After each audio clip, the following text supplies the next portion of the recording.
So Netflix made a live action Avatar: Last Airbender, and all I got to say is, what did they do to my girl Katara? They completely destroyed her character, and it's not even the actress's fault. That's the thing. I've seen the actress in interviews. She has like a natural sass, a natural attitude to her, and they just did not let her bring any of that to the table when it came to Katara. They literally boiled that girl down to nothing. Why is Katara that way? She was so in the live action. She was so meek and like just so. She felt like a secondary character, even though she's one of the main four. Like she's one of the main four people we focus on: Aang, Zuko, Sokka, and Katara. Katara just felt they completely destroyed her character in my opinion. She was so meek. She didn't have no anger. She had no sass, no ferociousness. Like in the cartoon, Katara was not afraid to throw hands. She threw hands every chance she got. Actually, she threw hands. She was yelling. She was mad. She mentioned her mother. Like she got to show the full range of her emotions. And in the live action, I feel like Katara did not show any emotion. It was like she felt so bland. Like damn, like how? It completely like just wiped away all character aspects. And I feel like they did that, like the change. I feel like they changed her character so much because they didn't want to make her unlikable or whatever. But in doing so, they made like the blandest character I have ever seen. Like I was so bored watching her, and I hate that because Katara was one of my favorite characters in the show. Actually, she might have even been my favorite. I loved Katara watching the cartoon. I loved her. I love that she wasn't afraid to get angry and show her emotions. She got sad. She got mad. She went all around the world with that shit. But in the live action, she just does not. She does not do that. And it's like I don't know. It just they took away a lot from her. They took away her agency and it was just so sad to see. Like I was so sad to see. I was so sad to see what happened to Katara. And this is also again no hate to the actress herself. I blame the writers. I blame the directors because bad acting can be excused by good writing, good directing. Directing and good writing can save bad acting, but good acting cannot save bad direction and bad writing. That is a fact. A mun fact. A mun fact for mun talks.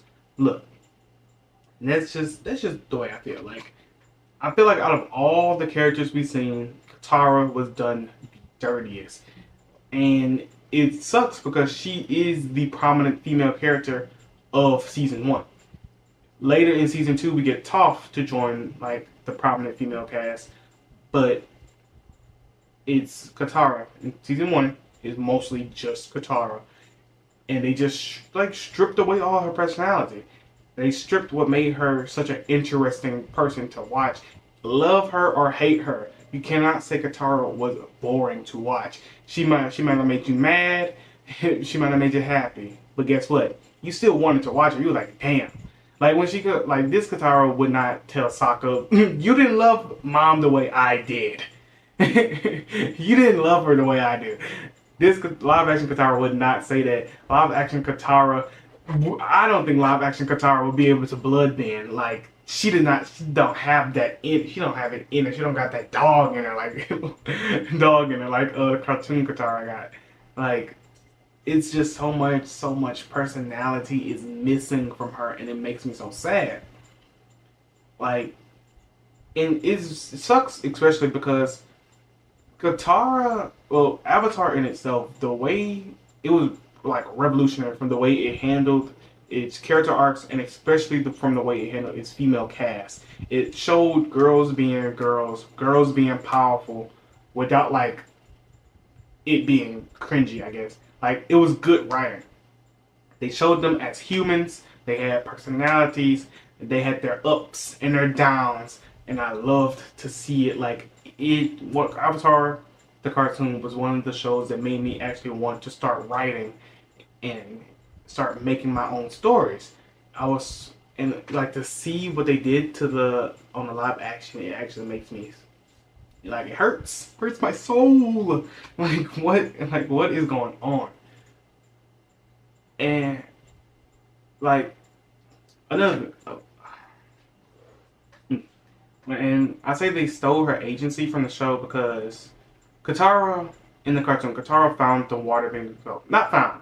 Katara stole the water being scroll from pirates. This Katara, she was given the water being scroll by Grand Grand, and I, it was, and I don't like that change because I feel like it takes away from like an aspect of Katara.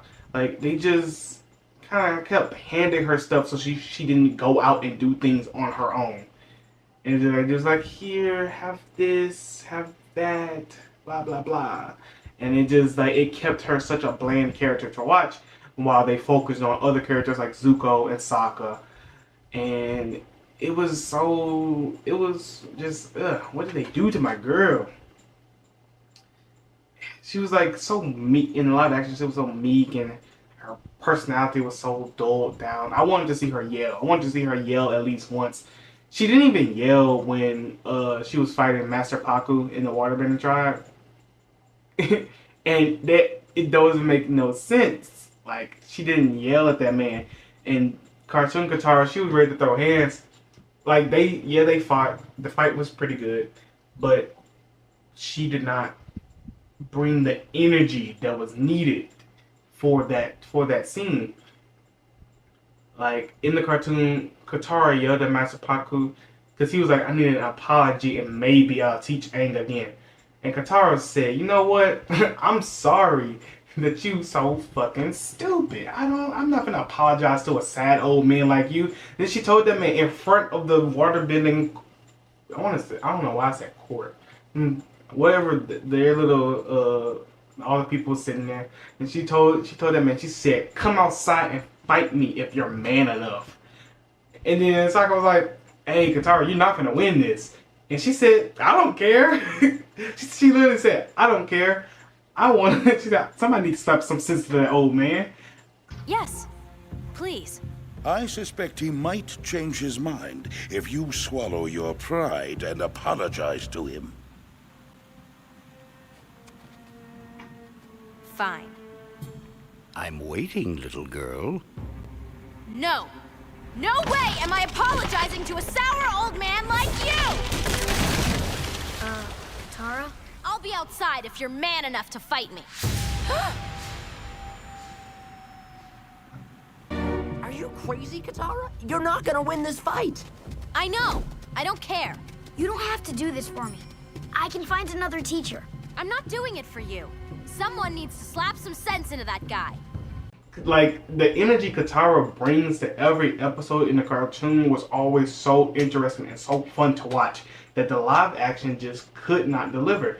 And it's like, and I don't understand why they wrote her character this way when there is shown that they can keep characters can't keep the live action characters true to their cartoon selves, because Zuko was pretty he was accurate to what we seen in the cartoon. We seen him mad, we seen him sad, we seen him go through it. We seen that the writers could keep stuff. We seen that the writers could keep stuff the same. So I'm wondering why did they not do the same to Katara? It's really sad. And Avatar itself was that was representation, especially for a girl. That is what people held other stories to. We were oh, do it compared to Avatar characters? No, they're bad. And it's just what happened? What happened to her? The thing is, with the show, they made a lot of changes that just did not work. It didn't work. Aang choosing not to run away. They took away a lot of the characters' agency in the show. Katara not stealing the waterbending scroll. Aang choosing not to run away. They took away Sokka's whole misogynist character trait. He, like, in the beginning, Sokka was, in the beginning of season 1, Sokka was like a bit of a misogynist. He was like, girls are weaker than men. Then he met Suki, got his ass whooped. And then he was like, you know what? Girls are strong. That started Sokka's character arc. Like, that moment, like, it started Sokka to be like a better character and more interesting to watch. Like a better, like a role model, like, and a better leader. Like, that moment there. And they took out all of that. And I don't know, it's like, I don't know why they did it. Like, certain changes, like, just did not work. And with Aang not choosing to run away. He didn't, in the live action, he did not choose to run away. It took away that guilt that he felt, that the power. Because everyone in the live action, even though Aang chose not to run away, even though that Aang didn't choose to run away, he was just going out for a stroll. He had all intentions on heading back to the Air Temple. That's the thing. He had all intentions going back, and he got stuck in a storm. By him not choosing to run away, it made the moments where characters was yelling at him for running away and abandoning his post as the Avatar, it didn't hit as hard. Like when they met King Bumi, Mashu, and Bumi was like, "You ran away," and Aang got sad, but it was like he didn't run away. He got trapped in the storm. Like at that point, it wasn't his fault. And like by taking away, like by changing that one thing, it kind of destroys Aang's character arc. And they're honestly, like I said earlier, it wasn't the worst. This wasn't the worst live action adaptation I have seen. There's anime live action adaptations exist. I'm looking at you, Dragon Ball. That, oh my god. But it wasn't the worst, but like they changed so many character arcs. Like what they did to my girl Suki. In the cartoon, Suki was a badass. She was the badass. She was a non-bender fighting benders, and she owned that shit. And she was like the woman. Suki was like, she's her. That's Suki right there. Like, in the live action, they made Suki like,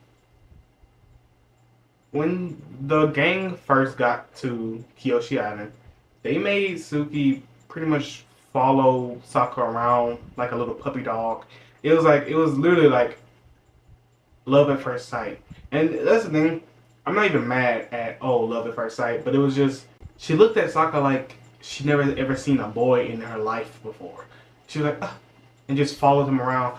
And I'm not even mad at the, like, Suki version of flirting is fighting Sokka and beating him up. You know what? I actually like that. I actually like that one, that change. But I feel like it's not as powerful as it could have been. It's not as powerful as it was in the cartoon, like their relationship, because Suki was the person who kind of made Sokka see the error of his ways and made Sokka into the feminist king that he is.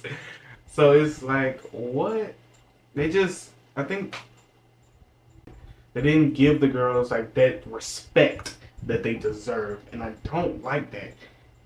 And like I can excuse so many changes, but when you change like the fundamental nature of a character, they're no longer that character. Like, and they did the same thing in the M. Night Shyamalan movie with Katara.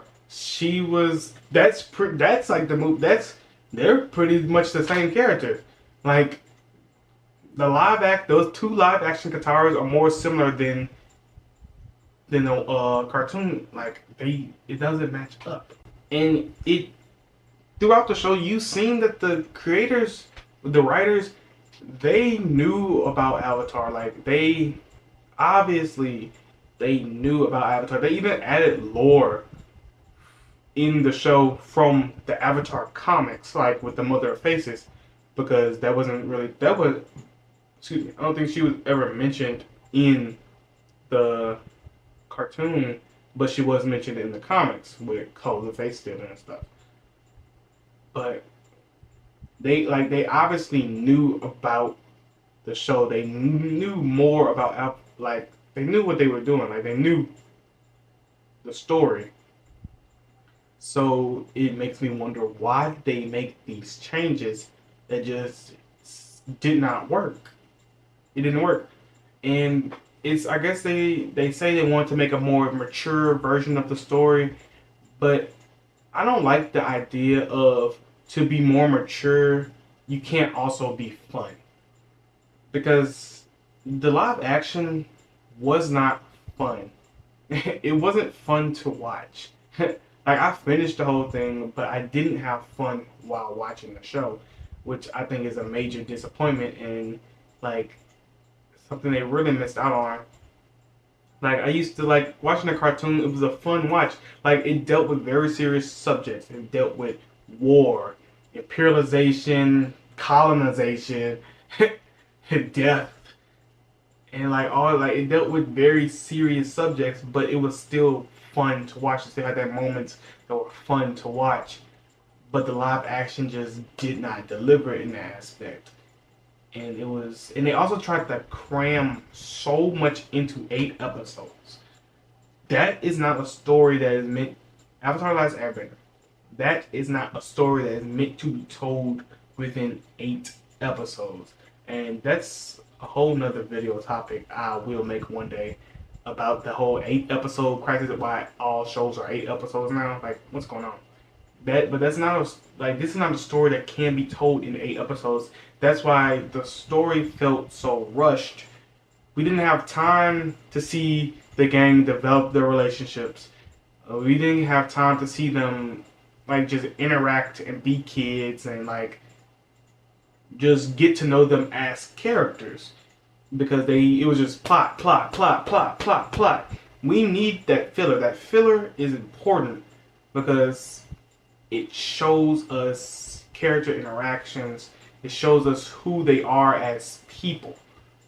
And we just don't get that in the live action. And that's just a major disappointment. And it's just so sad. Like, what happened? I don't know what the writer's wrong. I don't want what they were on, because it just they messed up big time, in my opinion. And one change that I did like was after Katara fought Master Paku in the live action. After she fought Master Paku, she was able, the Fire Nation then attacked the Northern Water Tribe, and she was able to kind of lead a woman army. Like all the women healers, they were like, hey, we'll fight too. We want to fight too. And Katara kind of got to like lead the woman army. I didn't like that they gave her the title of master so fast, because in the cartoon it was kind of implied that they had like a little time skip of Katara training with Paku, so it made sense. Like she trained with a master, it made sense because she was already like a natural born prodigy. She like training on her own, she was pretty good, but training with a master made her even better. And then eventually she got the title of master. Like in the cartoon, it was implied that they had the little time skip of training. But in the live action, she was just immediately given that title of master. And it didn't work because she's not a master. Like, she doesn't have the feats of being a master. Like, we don't get to see her being a master waterbender. Like, and I think that's very disappointing. Like, they just feel like they're rushing every plot point. Like, they was like, we gotta fit it. Because they're trying to squeeze it all into 8 episodes, so they're trying to fit everything in there. And they kept adding stuff and blending stuff together, like the false airbenders, the king of King Boomy, and the secret cave, the cave of 2 lovers. All three of those were in the same episode. Oh, don't forget, and Jet. And Jet and his gang. All four of those were in the same episodes. And it's just, it didn't really work. I guess for the story they were telling, it worked a bit, but it just, the change, like, it felt rushed. We don't get time to like sit and breathe and like sit in the what's going on. And I think that's like one of the biggest problems with the show, is that everything felt too rushed. And obviously Aang and Katara is most likely gonna end up together in live action. But we're not gonna get to see the development of their relationship. Like the Cave of Two Lovers were like, I think that's where like their relationship kind of like really started to develop. But in the live action, it was Sokka and Katara in the Cave of Two Lovers, which was it was a choice. It was a choice. I'll say that. But yeah, and another thing the live action did is it explained too much stuff. It over explained things, in my opinion. Like sometimes a character would turn to the camera and just start explaining their character. Like Aang, when he first got told he was the Avatar, he was, but I'm just a kid. I just want to eat moon pies and play with my friends. How can I be the Avatar? I can't stop the Fire Nation. I know who I am. I like to play airball and eat banana cakes and goof off with my friends. That's who I am. Not someone who can stop the Fire Nation. Not someone who can stop a war. Like, why are you turning to the camera and telling me that I'm just a kid? I just want to have fun. Like, you could have shown us that. You could have shown us him wanting to have fun. But you didn't. And that was also, they also took away the fact that he ran away. Him running away, that was also, that right there would have shown us that he didn't want to be the Avatar. Like, without him saying, I don't want to be the Avatar. I can't be the Avatar. Like, him running away was such an important decision in the cartoon. Like, it fueled his character arc. That was like the beginning. That was what started his character. Like, that was his character. He ran away from his responsibilities. So the next 3 seasons was about Aang growing into the responsibilities of the Avatar. But that was not shown because he didn't run away. He just got trapped in a storm, which was not a good change, in my opinion.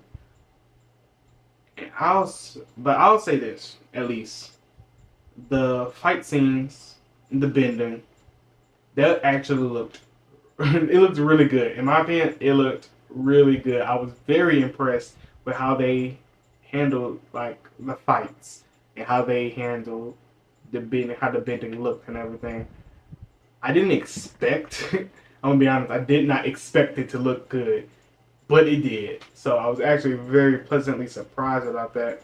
Especially all the scenes with Zuko. Like, his fights were actually I really liked all his fights. Like, they was pretty good. I feel like they could have been a little bit more dynamic, I guess, in the sense of camera movement, not the actual actors themselves. Like, I feel like the camera could have moved around a bit more, but I guess it would be a little bit difficult with all the CGI they had to do with the bending elements and stuff. But other than that, it was pretty good. I like some of the costumes are actually pretty good, like kind of out the show. The one thing I didn't like about, they looked, to me at least, the costumes were a bit too clean, too fresh. Especially they were going for a more realistic aspect. I think it would have helped to throw a little dirt on some of the outfits and looked a bit too clean. I liked Zuko and Uncle Iroh. I felt like was pretty accurate to how the cartoon had them. They kept Zuko's character arc pretty much the same, and how he acted was pretty good. And his actor was phenomenal. I loved him. Okay, Zuko's actor, Dallas James Liu, he was really good. In my opinion, he perfectly captured the way I imagine Zuko. Like, he was so sassy, he was angry, like, he felt real. I liked how they had him. But in the means of other characters, like, my biggest gripe with the whole show, like, throughout all the plot changes, throughout everything, is the way they handle Katara and Katara's character. But I don't know, the biggest thing for me was the characters just did not feel like themselves. Like, the characters took the hardest hit out of everything. In the end, basically, like, overall thoughts, it wasn't a bad show. I think the show has a lot of potential moving forward, because it did get renewed for two more seasons, Book 2 Earth and Book 3 Fire. So moving forward, I just need the writers to do better when it comes to characters. Because they're honestly, I'm kind of scared from the way they'll handle Toph and Azula. Azula especially, because I don't know how they'll handle, especially her descent into madness. Like, that was like, you had to be there, like, to see that on camera, like, on screen. It was amazing to see, like, her slow descent. Like, watching back the series, you could really see her just slowly descent into complete insanity. But so I think that this show does have potential moving forward, but I don't have too much hope when it comes to the writing. So I hope that they listen to all the fans, that all the people who watch the show and giving out their opinions or whatever. So I do hope that the writers actually do listen to it and take it to heart, and actually, going forward, make these necessary changes to make a better story. I'll catch you guys later in my next video. And like, how do YouTube do it? Like, subscribe, and comment. Yeah. Leave a comment on what do you guys actually? I'm actually interested. What do y'all think? What do y'all think about the live action and how they handled the characters? Do you want to season 2? Will you watch season 2? Do you want them to even have a season 2? Like, do you think they can fix things going forward and do better? I'm interested to see. And I'll also leave a comment about what you would want me to review next. I mean, I love giving my opinions on things. I always have something to say. Mun out.